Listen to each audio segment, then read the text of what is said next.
क्या आप जानते हैं कि हम जिस दुनिया में रह रहे हैं वो 4 युगों में से आखिरी युग है। हिंदू धर्म के अनुसार समय को 4 युगों में बांटा गया है। सत्य युग, त्रेता युग, द्वापर युग और कलयुग। इन चारों युगों में इंसानों की सोच, जीवन और धर्म धीरे धीरे बदलते गए। लेकिन सवाल ये है, क्या पहले सच में दुनिया इतनी पवित्र थी? और क्या सच में कलयुग सबसे कठिन युग है? आज हम जानेंगे चारों युगों की पूरी कहानी। हिंदू धर्म ग्रंथों जैसे वेद, पुराण और महाभारत में बताया गया है कि समय एक चक्र की तरह चलता है। इस चक्र में 4 युग आते हैं: सत्य युग, त्रेता युग, द्वापर युग, कलयुग। हर युग में धर्म धीरे धीरे कम होता जाता है। सत्य युग में धर्म सबसे मजबूत था और कलयुग में सबसे कमजोर माना जाता है। अब चलिए शुरू करते हैं सबसे पहले युग से, सत्य युग। सत्य युग, सत्य युग को स्वर्ण युग भी कहा जाता है। इस युग में धर्म अपने चारों चरणों पर खड़ा था: सत्य, दया, तप और पवित्रता। इस समय इंसान पूरी तरह से ईमानदार और धार्मिक होते थे। लोग हजारों साल तक जीते थे और उनके अंदर कोई लालच या झूठ नहीं होता था। धरती पर हर जगह शांति और संतुलन था।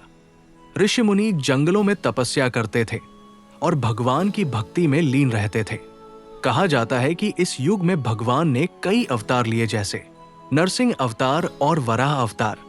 इस युग में प्रकृति भी पूरी तरह संतुलित थी। नदियां साफ थी, जंगल घने थे और धरती पर हर जगह समृद्धि थी। लेकिन समय के साथ साथ धर्म धीरे धीरे कम होने लगा और शुरू हुआ अगला युग, त्रेता युग।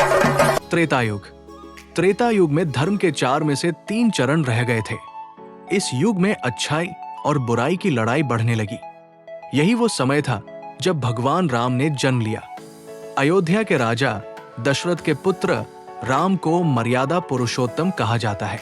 उन्होंने हमेशा धर्म और सच्चाई का साथ दिया, लेकिन उनके जीवन में भी कई कठिनाइयां आई। उन्हें 14 साल का वनवास मिला और उन्हें जंगल में रहना पड़ा। इसी दौरान राक्षसों के राजा रावण ने माता सीता का हरण कर लिया। फिर भगवान राम ने वानर सेना की मदद से रावण के खिलाफ युद्ध किया।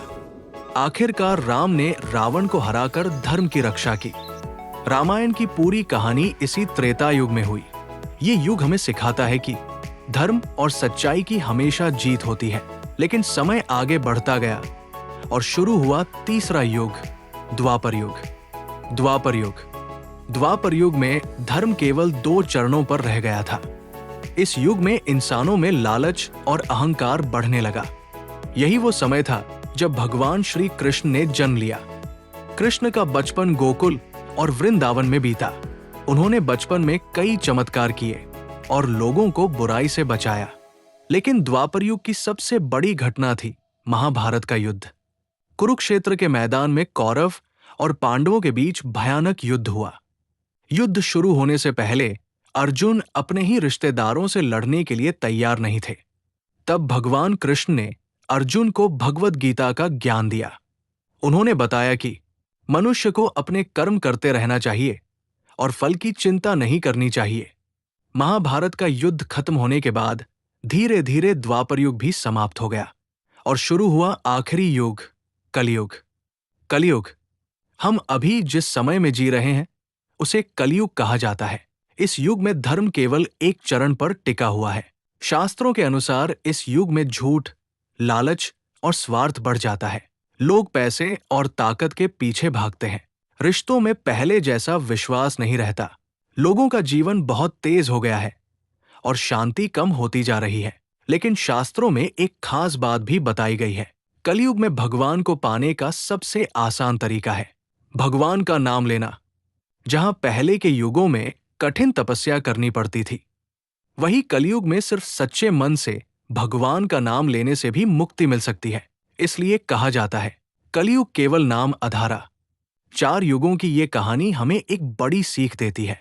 समय चाहे कितना भी बदल जाए, लेकिन धर्म और सच्चाई हमेशा सबसे बड़ी ताकत होती है। अगर हम अपने जीवन में अच्छे कर्म करें, दूसरों की मदद करें और भगवान का नाम लें, तो कलयुग में भी हम एक अच्छा जीवन जी सकते हैं।